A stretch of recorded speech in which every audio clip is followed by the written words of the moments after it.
ওগো নবীজি ওহন কোন জিনিসের নাম?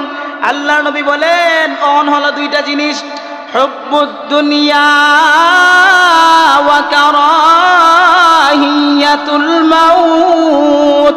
ওহন হলো দুইটি জিনিস। কয়টি জিনিস? হুব্বুদ দুনিয়া, মুসলমানদের অন্তরে দুনিয়ার লোভ সৃষ্টি হবে, মুসলমানদের অন্তরে দুনিয়ার ভালোবাসা সৃষ্টি হবে, বৌবাসার ভালোবাসা সৃষ্টি হবে, সন্তানাদির ভালোবাসা সৃষ্টি হবে, ধন সম্পদের ভালোবাসা সৃষ্টি হয়ে যাবে, নেতা নেতৃত্বের ভালোবাসা সৃষ্টি হয়ে যাবে। 2 নম্বর হলো ওয়া কারাহিয়াতুল মাউত। 2 নম্বর হলো মুসলমান মৃত্যুকে ভয় করবে। আজকে মুসলমান মৃত্যুকে ভয় করে, এজন্য মুসলমান বিজয়ী হতে পারে না।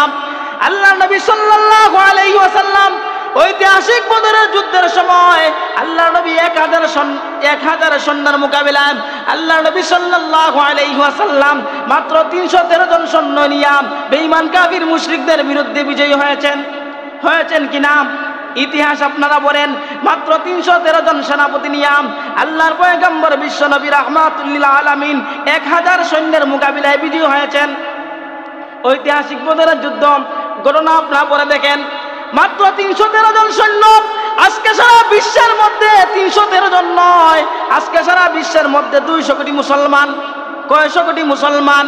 আজকে মুসলমানের মধ্যে মুসলমানিত্ব নাই, আজকে মুসলমানের মধ্যে ইমানদারিত্ব নাই, মুসলমানের মধ্যে মুসলমানি নাই। এই জন্য মুসলমান 200 কোটি হওয়ার পরে সারা বিশ্বে লাঞ্ছিত হইতেছে, মার খাইতেছে, অপমানিত হইতেছে। মুসলমান ঐক্যবদ্ধ হতে পারে নাই। কাফির ঐক্যবদ্ধ আছে, হিন্দু ঐক্যবদ্ধ আছে, কিন্তু মুসলমান ঐক্যবদ্ধ হতে পারে না। যতক্ষণ পর্যন্ত দুনিয়ার সমস্ত মুসলমান ঐক্যবদ্ধ হবে না, ততক্ষণ পর্যন্ত মুসলমানদের বিজয় আসবে না। কথা বলেন ঠিক কিনা? যতদিন পর্যন্ত মুসলমান ঐক্যবদ্ধ হবে না, এক হবে না, ততদিন পর্যন্ত মুসলমান বিজয়ী হবে না। মুসলমানদের বিজয়ী কোনো আশাও করা যায় না। ঐক্যবদ্ধ হতে হবে, তারপর মুসলমান বিজয়ী হবে। আমি আপনাদের সম্মুখে মুতার যুদ্ধের একটা ঘটনা বলি। নবীজির যুগের সাহাবীদের ঈমান কেমন ছিল আর বর্তমান আপনার আমার ঈমান কেমন, একটু যাচাই করে নেবেন। মুতার যুদ্ধে আল্লাহর পয়গম্বর সাল্লাল্লাহু আলাইহি ওয়াসাল্লাম মুতার যুদ্ধে 3 জনের সেনাপতি বানাইছেন। কয়জন রে? আমার সাথে কথা বলেন, কয়জন রে সেনাপতি বানাইছেন? 3 জন রে। এর মধ্যে প্রথম নম্বরে ইবাদিহিল্লাযীনা ইসতাফা। أما بعد فقد قال الله تعالى في كلامه المجيد وفي فرقانه الحميد. أعوذ بالله من الشيطان الرجيم. بسم الله الرحمن الرحيم. يا أيها الذين آمنوا اتقوا الله وابتغوا إليه الوسيلة وجاهدوا في سبيله لعلكم تفلحون. صدق الله مولانا العظيم. وقال رسول الله صلى الله عليه وسلم لغدوتم في سبيل الله أو روحة خير من الدنيا وما فيها. وصدق رسوله النبي الكريم. ونحن على ذلك من الشاهدين والشاكرين والحمد لله رب العالمين اے ختم رسول فخر شاہ مدینہ اے ختم رسول فخر شاہ مدینہ دکھلا دے مجھے منظر گلزار مدینہ دکھلا دے مجھے منظر گلزار مدینہ دنیا صداقت میں تیرا نام رہے گا صدیق تیرا نام سے اسلام رہے گا دنیا عدالت میں تیرا نام رہے گا فاروق تیرا نام سے اسلام رہے گا دنیا سخاوت میں تیرا نام رہے گا عثمان تیرا نام سے اسلام رہے گا دنیا شجاعت میں تیرا نام رہے گا حیدر تیرا نام سے اسلام رہے گا دنیا مؤذن میں تیرا نام رہے گا بلال تیرا نام سے اسلام رہے گا ঐতিহ্যবাহী দ্বীনি বিদ্যাপীঠ জামিয়া ইসলামিয়া আব্বাসিয়া কৌরিয়া ইসলামাবাদের ৭১তম বার্ষিক ইসলামী মহাসম্মেলনের চলতি অধিবেশনের সম্মানিত সভাপতি সাহেব, আমার সামনে অবস্থানরত জাতির আগামী দিনের কর্ণধার যুবক ভাই সব, উলামায়ে কেরাম, ছাত্র ভাই সব, অপরদার আড়ালের পর্দানিশী নেককার শ্রদ্ধা সম্মানিতা মা ও বোনেরা, আমরা সর্বপ্রথম মহান আল্লাহ পাক রব্বুল আলামিনের শুকরিয়া আদায় করি যে আল্লাহ পাক রব্বুল আলামিন এই কনকনের শীতের রাত্রিতে আল্লাহ আপনাকে আমাকে আজকের এই বরকতি মাহফিলে আসার, বসার এবং আমলের নিয়তে কিছু কথা শোনার এবং বলার তৌফিক দান করেছেন। এজন্য আমরা আল্লাহর দরবারে কালিমাতুশ শুকর আদায় করি, বলি আলহামদুলিল্লাহ। আমি আপনাদের সম্মুখে পবিত্র কালামুল্লাহ শরীফের একখানা আয়াতে কারিমা তিলাওয়াত করেছি। আল্লাহর রাসূল সাল্লাল্লাহু আলাইহি ওয়াসাল্লামের অসংখ্য অগণিত হাদিসের ভান্ডার থেকে একটি হাদিস আমি আপনাদের সম্মুখে পড়েছি। আল্লাহ পাক যদি আমাকে তৌফিক দান করেন, তেলাওয়াতকৃত আয়াত এবং হাদিসকে সামনে রেখে কিছু আলোচনা করার চেষ্টা করব। ওমা তৌফিক ইল্লা বিল্লাহ। আসুন আমার তেলাওয়াতকৃত আয়াতে আল্লাহ পাক রব্বুল আলামিন দুনিয়ার মানুষকে কি সবক দিতেছেন সেটা আমরা জেনে নেই। আল্লাহ পাক রব্বুল আলামিন পবিত্র কোরআনে বলেন, ইয়া আইয়ুহাল্লাযীনা আমানুত্তাকুল্লাহ। আল্লাহ পাক রব্বুল আলামিন বলেন, হে দুনিয়ার ঈমানদারগণ, তোমরা আমি আল্লাহকে ভয় করো। কাকে ভয় করো? আল্লাহ পাক রব্বুল আলামিন বলতেছেন, হে দুনিয়ার ঈমানদার যারা বলো তোমরা ঈমানদার, তারা আমি আল্লাহকে ভয় করো। কাকে ভয় করো? এক নাম্বার সবক, ঈমান আনার পরে এক নাম্বার সবক কি? আল্লাহকে ভয় করা। দুই নম্বর, ওয়াবতাগু ইলাইহিল ওয়াসিলা। তেলাওয়াতকৃত আয়াতের দুই নম্বর সবক হলো আল্লাহ পাক রব্বুল আলামিন বলতেছেন, তোমরা আল্লাহকে পাওয়ার মাধ্যম তালাশ করো, আল্লাহকে পাওয়ার মাধ্যম তালাশ করো, অন্বেষণ করো, আল্লাহর সন্তুষ্টির অন্বেষণ করো। দুই নম্বর সবক। তিন নম্বর সবক হলো ওয়াজাহিদু ফি সাবিলি। তোমরা আমি আল্লাহর রাস্তায় জিহাদ করো। কি করো? তেলাওয়াতকৃত আয়াতের তিন নম্বর সবক হলো তোমরা আমি আল্লাহর রাস্তায় জিহাদ করো। আল্লাহ পাক রব্বুল আলামিন এই তিনটা সবক বলার পরে আল্লাহ শেষে বলতেছেন লাআল্লাকুম তুফলিহুন, যারা এই 3 গুণে গুণান্বিত হবে, যারা এই 3 গুণে গুণান্বিত হবে, এই 3টা সবক যাদের মধ্যে থাকবে, আল্লাহ পাক রব্বুল আলামিন লাআল্লাকুম তুফলিহুন বলতেছেন, এই 3 গুণে যারা গুণান্বিত হবে আশা করা যায় তারা সফল কাম হবে। সুবহানাল্লাহ বলেন। আশা করা যায় তারা সফল কাম হবে। মুফাসসিরে কেরাম আয়াতের শেষের লাআল্লাকুম তুফলিহুনের 3টা ব্যাখ্যা করেছেন। কয়টা ব্যাখ্যা? আমার সাথে কথা বলতে হবে। কয়টা ব্যাখ্যা? মুফাসসিরে কেরাম লাআল্লাকুম তুফলিহুনের 3টা ব্যাখ্যা করেছেন। এর মধ্যে প্রথম নম্বর ব্যাখ্যা হলো আল্লাহ পাক রব্বুল আলামিন মুসলমানদেরকে দুনিয়াতে শান্তির জীবন দান করবেন।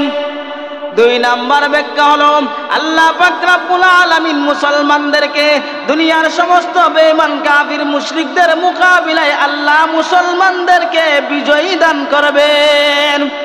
লাআল্লাকুম তুফলিহুনের 3 নাম্বার ব্যাখ্যা হলো আল্লাহ পাক রব্বুল আলামিন ঈমানদারগণ মরতে দেরি হবে, আল্লাহ পাক রব্বুল আলামিন তাদেরকে জান্নাতে দিতে একটা মুহূর্তও দেরি করবেন না। কয়টা ব্যাখ্যা পাইলাম? 3টা ব্যাখ্যা। কাজ করতে হবে কয়টা? 3টা। ঈমান আনার পরে 1 নাম্বার কাজ হলো আল্লাহকে ভয় করা, 2 নাম্বার হলো আল্লাহর সন্তুষ্টির অন্বেষণ করা, 3 নাম্বার হলো আল্লাহর রাস্তায় জিহাদ করা। এই 3 গুণে যারা গুণান্বিত হবে আল্লাহ তাদেরকে 3টা পুরস্কার দিবেন। 1 নাম্বার পুরস্কার দুনিয়াতে শান্তির জীবন দান করবেন। 2 নাম্বার পুরস্কার বেঈমান কাফির মুশরিকদের মোকাবিলায় আল্লাহ বিজয় দান করবেন। 3 নাম্বার ব্যাখ্যা হলো মুসলমানদেরকে মৃত্যুর পরে আল্লাহ জান্নাত দান করবেন। 3টা ব্যাখ্যা। আজকে মুসলমান সারা বিশ্বে 200 কোটি। কয়শো কোটি? 650 কোটি মানুষ পৃথিবীতে বাস করে। এর মধ্যে মুসলমান হলো 200 কোটি। কয়শো কোটি? আজকে মুসলমান সারা বিশ্বের মধ্যে 200 কোটি হওয়ার পরও মুসলমান বিজয়ী হইতে পারে না। কারণটা কি? মুসলমান জায়গা জায়গা মার খাইতেছে। ফিলিস্তিনে মার খাইতেছে, কাশ্মীরে মার খাইতেছে, বসনিয়ায় মার খাইতেছে, ইন্ডিয়ায় মার খাইতেছে। খাইতেছে কে? খাইতেছে না। কেন খাইতেছে? কারণ মুসলমান এখনো পরিপূর্ণ মুসলমান হইতে পারে না। আল্লাহর নবী সাল্লাল্লাহু আলাইহি ওয়াসাল্লাম মুসলমান বিজয়ী হতে পারবে না। সাহাবীরা জিজ্ঞাসা করলেন, ওগো নবীজি কেন বিজয়ী হতে পারবে না? আল্লাহর নবী বলেন, মুসলমানদের মধ্যে ওহন সৃষ্টি হয়ে যাবে। আল্লাহর নবী বলেন, আখিরি জামানায় মুসলমানদের মধ্যে ওহন সৃষ্টি হয়ে যাবে। সাহাবীরা জিজ্ঞাসা করলেন, ওগো নবীজি ওহন কোন জিনিসের নাম? ওগো নবীজি ওহন কোন জিনিসের নাম? আল্লাহর নবী বলেন, ওহন হলো 2টা জিনিস, হুব্বুদ দুনিয়া ওয়া কারাহিয়াতুল মাউত। ওহন হলো 2টি জিনিস। কয়টি জিনিস? হুব্বুদ দুনিয়া, মুসলমানদের অন্তরে দুনিয়ার লোভ সৃষ্টি হবে, মুসলমানদের অন্তরে দুনিয়ার ভালোবাসা সৃষ্টি হবে, বউ বাচ্চার ভালোবাসা সৃষ্টি হবে, সন্তানাদির ভালোবাসা সৃষ্টি হবে, ধন সম্পদের ভালোবাসা সৃষ্টি হয়ে যাবে, নেতা নেতৃত্বের ভালোবাসা সৃষ্টি হয়ে যাবে। 2 নাম্বার হলো ওয়া কারাহিয়াতুল মাউত। 2 নাম্বার হলো মুসলমান মৃত্যুকে ভয় করবে। আজকে মুসলমান মৃত্যুকে ভয় করে, এজন্য মুসলমান বিজয়ী হতে পারে না।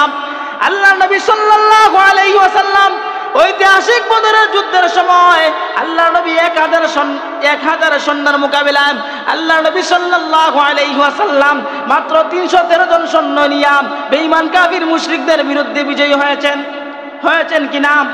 ইতিহাস আপনারা বলেন। মাত্র 313 জন সেনাপতি নিয়ে আল্লাহর পয়গম্বর বিশ্ব নবী রাহমাতুল লিল আলামিন 1000 সৈন্যের মোকাবিলায় বিজয়ী হয়েছেন। ঐতিহাসিক বদরের যুদ্ধ ঘটনা আপনারা পরে দেখেন। মাত্র 313 জন সৈন্য। আজকে সারা বিশ্বের মধ্যে 313 জন নয়, আজকে সারা বিশ্বের মধ্যে 200 কোটি মুসলমান। কয়শো কোটি মুসলমান? আজকে মুসলমানের মধ্যে মুসলমানিত্ব নাই, আজকে মুসলমানের মধ্যে ইমানদারিত্ব নাই, মুসলমানের মধ্যে মুসলমানি নাই। এই জন্য মুসলমান 200 কোটি হওয়ার পরে সারা বিশ্বে লাঞ্ছিত হইতেছে, মার খাইতেছে, অপমানিত হইতেছে। মুসলমান ঐক্যবদ্ধ হতে পারে নাই। কাফির ঐক্যবদ্ধ আছে, হিন্দু ঐক্যবদ্ধ আছে, কিন্তু মুসলমান ঐক্যবদ্ধ হতে পারে না। যতক্ষণ পর্যন্ত দুনিয়ার সমস্ত মুসলমান ঐক্যবদ্ধ হবে না ততক্ষণ পর্যন্ত মুসলমানদের বিজয় আসবে না। কথা বলেন ঠিক কিনা? যতক্ষণ পর্যন্ত, যতদিন পর্যন্ত মুসলমান ঐক্যবদ্ধ হবে না, এক হবে না, ততদিন পর্যন্ত মুসলমান বিজয়ী হবে না। মুসলমানদের বিজয়ী কোনো আশাও করা যায় না। ঐক্যবদ্ধ হতে হবে, ঐক্যবদ্ধ হতে হবে, তারপর মুসলমান বিজয়ী হবে। আমি আপনাদের সম্মুখে মুতার যুদ্ধের একটা ঘটনা বলি। নবীজির যুগের সাহাবীদের ঈমান কেমন ছিল আর বর্তমান আপনার আমার ঈমান কেমন একটু যাচাই করে নেবেন। মুতার যুদ্ধে আল্লাহর পয়গম্বর সাল্লাল্লাহু আলাইহি ওয়াসাল্লাম মুতার যুদ্ধে 3 জনকে সেনাপতি বানাইছেন। কয়জন রে? আমার সাথে কথা বলেন, কয়জনকে সেনাপতি বানাইছেন? 3 জন রে। এর মধ্যে প্রথম নম্বরে সেনাপতি ঘোষণা করলেন আল্লাহর পয়গম্বর বিশ্ব নবী রাহমাতুল লিল আলামিন। মুতার যুদ্ধের প্রথম সেনাপতি ঘোষণা করলেন হযরত যায়েদ বিন হারেসা রাদিয়াল্লাহু তাআলা আনহুকে। আল্লাহর নবী বলেন যায়েদ বিন হারেসা যদি ইন্তিকাল করে, শাহাদাত বরণ করে, তাহলে মুতার যুদ্ধের দ্বিতীয় সেনাপতি হবে জাফর ইবনে আবি তালিব রাদিয়াল্লাহু তাআলা আনহু। জাফর ইবনে আবি তালিব রাদিয়াল্লাহু তাআলা আনহু যদি শাহাদাত বরণ করেন, 3 নম্বর সেনাপতি হবে আব্দুল্লাহ ইবনে রাওয়াহা রাদিয়াল্লাহু তাআলা আনহু। আব্দুল্লাহ ইবনে রাওয়াহা রাদিয়াল্লাহু তাআলা আনহু যদি শাহাদাত বরণ করেন, তাহলে ইসলামের ঝান্ডাটা পরবর্তী যাকে ইচ্ছা তাকে সেনাপতি বানানো হবে। এইভাবে আল্লাহর পয়গম্বর বিশ্ব নবী রাহমাতুল লিল আলামিন পয়দল একের পর একজনকে সেনাপতি ঘোষণা করেছেন। আল্লাহ নবী বলেছেন যদি যায়েদ বিন হারেসা শাহাদাত বরণ করে, যদি শব্দ নবীজি বলেছেন তার মানে নিশ্চিত শাহাদাত হবেন। তারা জানেন আল্লাহ নবী বলেছেন যদি শাহাদাত বরণ করে, তারা মানে নিশ্চিত বুঝে যায় যায়েদ বিন হারেসা মুতার যুদ্ধে শহীদ হবেন। এবার বিদায় নেওয়ার পালা। যায়েদ বিন হারেসা রাদিয়াল্লাহু তাআলা আনহু বলেন, নবীজিকে লক্ষ্য করে বলেন ইয়া রাসূলুল্লাহ, ইয়া হাবিবাল্লাহ, ওগো নবীজি আমি হলাম আপনার পালক পুত্র, আপনি আমাকে অনুমতি দিয়েছেন। আম্মাজান আয়েশা রাদিয়াল্লাহু তাআলা আনহা পর্দার আড়াল থেকে এই কথাটা শুনছেন, বিদায় আমার অনুমতি হয়ে গেছে। ওগো নবীজি আমি জিহাদের ময়দানে চলে গেলাম। 2 নম্বর সেনাপতি জাফর ইবনে আবি তালিব রাদিয়াল্লাহু তাআলা আনহু, উনিও বাড়িতে গিয়ে বিদায় নিয়ে আসলেন। বাড়ির বাহির থেকে সালাম জানাইলেন আসসালামু আলাইকুম ওয়া রাহমাতুল্লাহ। বাড়ির সদস্যদের কাছ থেকে বিদায় নিলেন, বললেন আমি জিহাদের ময়দানে চলে যাইতেছি, যদি আমি শাহাদাত বরণ করি তাহলে জান্নাতে তোমাদের সাথে আমার সাক্ষাৎ হবে, আর যদি ফিরে আসি গাজী হয়ে তোমাদের সাথে আমার সাক্ষাৎ হবে। এবার 3 নম্বর সেনাপতি আব্দুল্লাহ ইবনে রাওয়াহা রাদিয়াল্লাহু তাআলা আনহু, এটা ভয়াবহ অবস্থা। আব্দুল্লাহ ইবনে রাওয়াহা রাদিয়াল্লাহু তাআলা আনহু উনি মাত্র নতুন বিবাহ করেছেন। কি করেছেন? আব্দুল্লাহ ইবনে রাওয়াহা রাদিয়াল্লাহু তাআলা আনহু মাত্র নতুন বিবাহ করেছেন। বিষয়টা লক্ষ্য করে দেখবেন। আব্দুল্লাহ ইবনে রাওয়াহা বিদায় নেওয়ার জন্য বাড়িতে গেলেন। আব্দুল্লাহ ইবনে রাওয়াহা নবীজির আদরের এক সাহাবী, বিদায় নেওয়ার জন্য বাড়িতে গেলেন। বাড়ির বাহির থেকে, ঘরের বাহির থেকে সালাম দিলেন আসসালামু আলাইকুম ওয়া রাহমাতুল্লাহ। বাড়ির ভিতর থেকে, ঘরের ভিতর থেকে আওয়াজ আসছে ওয়া আলাইকুম আসসালাম ওয়া রাহমাতুল্লাহি ওয়া বারাকাতুহু।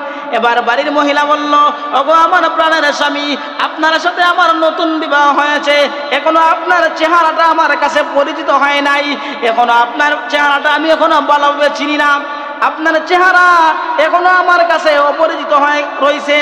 ওগো আমার স্বামী, আপনি মেহেরবানি করে একটু ঘরের ভিতরে প্রবেশ করেন, আপনার চেহারা মুবারক আমি শেষবারের মতো দেখে নেই। সুবহানাল্লাহ বলেন। আপনার চেহারা মুবারক আমি শেষবারের মতো দেখে নেই। আব্দুল্লাহ ইবনে রাওয়াহা রাদিয়াল্লাহু তাআলা আনহু বলেন ও আমার স্ত্রী, আমি যদি ঘরের ভিতরে প্রবেশ করি, যখন আমি তোমাকে দেখব, তোমার চেহারা দেখব, তোমার প্রতি আমার ভালোবাসা সৃষ্টি হবে, তোমার প্রতি আমার মহব্বত সৃষ্টি হবে। তোমার প্রতি যদি আমার মহব্বত সৃষ্টি হয়ে যায়, তোমার প্রতি যদি আমার ভালোবাসা সৃষ্টি হয়ে যায়, আল্লাহ এবং তার রাসূলের বিধান লঙ্ঘন হয়ে যাবে, বিধায় আমি ঘরের ভিতরে ঢুকতে পারবো না। যদি ওগো স্বামী, ওগো আমার আদরের স্ত্রী, যদি আমি শাহাদাত বরণ করি, তাহলে জান্নাতে তুমি আমার স্ত্রী হবে, জান্নাতে তোমার সাথে আমার সর্বপ্রথম সাক্ষাৎ হবে। আর যদি ফিরে আসি, তাহলে গাজী হয়ে বাড়িতে ফিরে আসবো। এবার বিষয়টা লক্ষ্য করেন। আল্লাহ নবী সাল্লাল্লাহু আলাইহি ওয়াসাল্লাম যেভাবে বলেছিলেন, যদি যায়েদ বিন হারেসা মুতার যুদ্ধে শাহাদাত বরণ করে 2 নম্বর সেনাপতি জাফর ইবনে আবি তালিব হবে। জাফর ইবনে আবি তালিব রাদিয়াল্লাহু তাআলা আনহু যদি শাহাদাত বরণ করেন 3 নম্বর সেনাপতি আব্দুল্লাহ ইবনে রাওয়াহা রাদিয়াল্লাহু তাআলা আনহু হবেন। নবীজি যেভাবে বলেছেন সিরিয়াল সেইভাবে হয়েছে। যায়েদ বিন হারেসা রাদিয়াল্লাহু তাআলা আনহু শাহাদাত বরণ করলেন মুতার যুদ্ধের সময়। বেঈমান কাফির মুশরিকদের বিরুদ্ধে আক্রমণ করতে করতে এক পর্যায়ে উনিও শাহাদাত বরণ করেন। 2 নম্বর সেনাপতি জাফর ইবনে আবি তালিব রাদিয়াল্লাহু তাআলা আনহু উনিও বেঈমান কাফির মুশরিকদের বিরুদ্ধে জিহাদের ময়দানে জিহাদ করতে করতে এক পর্যায়ে উনি মাটিতে ধসে পড়েন, উনিও শাহাদাত বরণ করেন। আল্লাহর তৈরি জান্নাতের মেহমান হয়ে গেলেন। 3 নম্বর সেনাপতি আব্দুল্লাহ ইবনে রাওয়াহা রাদিয়াল্লাহু তাআলা আনহু নবীজিতে বলেছিলেন, যদি আব্দুল্লাহ ইবনে রাওয়াহা শাহাদাত বরণ করে, দেখা গেল আব্দুল্লাহ ইবনে রাওয়াহা রাদিয়াল্লাহু তাআলা আনহু এই যুদ্ধের সময় শাহাদাত বরণ করেছেন। ও মুসলমান ভাইরা, বিষয়টা লক্ষ্য করে দেখেন নবীজির সাহাবীদের কেমন ঈমান ছিল। ঘরের মধ্যে নতুন বউ রাইখা জিহাদের ময়দানে গেছেন। আচ্ছা, আপনি আমি কি যাইমু? ঘরের মধ্যে নতুন বউ, তার আনন্দের একটা মুহূর্ত, আনন্দের একটা সময়। এই কঠিন সময়টা সে পান করে আল্লাহর রাস্তায় জীবনটা বিলীন করে দিয়েছে। তার মর্যাদা বেশি না আমাদের মর্যাদা বেশি? অবশ্যই আব্দুল্লাহ ইবনে রাওয়াহার মর্যাদা বেশি। আজকে আপনি আমি মুসলমান, আমার বাবা ছিল মুসলমান, আমিও মুসলমান, আমার দাদা ছিল মুসলমান, আমিও মুসলমান, আমার পরদাদা ছিল মুসলমান, আমিও মুসলমান, বংশীয় সূত্রে মুসলমান, নামে মাত্র মুসলমান, গরু খাওয়া মুসলমান। মূলত কি আমরা প্রকৃত মুসলমান? যদি আমরা প্রকৃত মুসলমান হইতাম তাহলে মুসলমান জায়গায় জায়গায় মাইর খাইতো না। কথা বলেন ঠিক কিনা? জায়গায় জায়গায় আলিম উলামারা মাইর খাইতো না? খাইতনি? কখনো না। কেননা আমাদের মধ্যে পরিপূর্ণ ইমানদারিত্ব নেই, আমাদের মধ্যে পরিপূর্ণ মুসলমানিত্ব নেই। আমি আপনাদের সম্মুখে খুতবার মধ্যে একটা হাদিস পড়েছিলাম। وقال رسول الله صلى الله عليه وسلم لغدوتم في سبيل الله أو روحة خير من الدنيا وما فيها أو كما قال عليه الصلاة والسلام। আল্লাহর পয়গম্বর বিশ্বনবী রাহমাতুল লিল আলামিন এই হাদিসের মধ্যে বলেছেন, আল্লাহর রাস্তায় এক সকাল কিংবা এক বিকাল সময় দেওয়া দুনিয়া এবং দুনিয়ার মধ্যে যা কিছু আছে সবচাইতে উত্তম। আল্লাহর রাস্তায় সময় দেওয়া, আল্লাহর রাস্তায় যুদ্ধ করা, আল্লাহর রাস্তায় জিহাদ করা, আল্লাহর রাস্তায় আপনার জীবনটা বিলীন করে দেওয়া। কি করে দেওয়া? আল্লাহর রাস্তায় আপনার জীবনটা বিলীন করে দেওয়া। হাদিস শরীফে কি এসেছে? এক সকাল বা এক বিকাল সময় দিলে দুনিয়া এবং দুনিয়ার ভিতরে যা কিছু আছে সবচাইতে উত্তম সময়, উত্তম কাজ হবে। কি হবে? উত্তম হবে। আজকে জামিয়া কৌরিয়া ইসলামিয়া আব্বাসিয়ার ৭১তম বার্ষিক ইসলামী মহাসম্মেলন। আজকে এখান থেকে আপনারা ঐক্যবদ্ধ হয়ে যান, ওয়াদা করে যান, আমরা মুসলমান ভাই ভাই, আমরা একে অন্যের বিপদে আমাদের মুসিবতে থাকবো, মিলেমিশে থাকবো। আমাদেরকে যেন কেউ বিপদে ফেলাইতে পারে না, আমাদের ঈমান যেন কেউ ছিনিয়ে নিতে পারে না। কেননা আল্লাহ পাক রব্বুল আলামিন পবিত্র কোরআনে বলেছেন, ইন্নামাল মুমিনুনা ইখওয়া। হাদিস শরীফের মধ্যে আল্লাহ রাসূল সাল্লাল্লাহু আলাইহি ওয়াসাল্লাম বলেন, আল মুসলিমু আখুল মুসলিম। আপনি আমি কি সেরকম আছি? আল্লাহ যে ঘোষণায় পবিত্র কোরআনে আয়াতে বলেছেন মুমিন ভাই ভাই, আল্লাহ নবী সাল্লাল্লাহু আলাইহি ওয়াসাল্লাম হাদিসের মধ্যে বলেছেন এক মুমিন আরেক মুমিনের ভাই। আমরা কি সেরকম চলি? আমাদের মধ্যে হিংসা, বিদ্বেষ, গীবত, পরনিন্দা। কিভাবে একজন মুসলমান আরেকজন মুসলমানকে বিপদে ফেলাইতে পারে এই চিন্তায় নিয়েই চলে। যাই হোক, এই মাদ্রাসার জন্য আপনারা দোয়া করবেন। আমি এই মাদ্রাসার নগণ্য একজন ফাজিল, আমার জীবনের 60টি বছর এই মাদ্রাসায় পড়েছি। আমি বলি, আজকে যে আমি আপনাদের সঙ্গে কথা বলতেছি, এটা যে আমি কৌরিয়ার অবদান। আমি আগে এরকম ছিলাম না। উস্তাদগণ আমাকে শিখিয়েছেন কিভাবে কথা বলতে হয়, কিভাবে বক্তব্য দিতে হয়, সাহস জুগিয়েছেন। আমার জীবনের শুরু থেকে নিয়ে আজকের এই অবস্থান জামিয়া কৌরিয়ার মাধ্যম, আমাদের উস্তাদগণ মাধ্যম। আপনারা এই জামিয়া কৌরিয়ার জন্য দোয়া করবেন, উস্তাদদের জন্য দোয়া করবেন। আল্লাহ পাক রব্বুল আলামিন যেন শাহ সুফি সৈয়দ আব্বাস আলী রহমতুল্লাহি তাআলা আলাইহির দরজাতরে বুলন্দ করেন। ইমামুল হযরত ইমামে মাদানী হযরত আব্দুল করিম শাইখ কৌরিয়া রহমতুল্লাহি তাআলা আলাইহির দরজাতরে যেন আল্লাহ বুলন্দ করেন। বর্তমান মাদ্রাসার মুহতামিম পরিচালক আমাদের শেখ মুর্শিদ আল্লামা মুহসিন আহমদ হাফিজাউল্লাহ, উনার জন্য আপনারা দোয়া করবেন। আল্লাহ পাক রব্বুল আলামিন যেন উনাকে নেক হায়াত দারাজ করেন। এই মাদ্রাসার জন্য দিন বদিন আল্লাহ পাক রব্বুল আলামিন তরক্কি দান করেন। সবাই বলেন আমিন। আমি আপনাদের সম্মুখে যে সমস্ত কথাগুলো বললাম, সর্বপ্রথম আল্লাহ পাক রব্বুল আলামিন আমাকে এবং আপনাদের সবাইকে আমল করার তৌফিক দান করুন। সবাই বলেন আমিন। ওয়া আখিরু দাওয়ানা আলহামদুলিল্লাহ।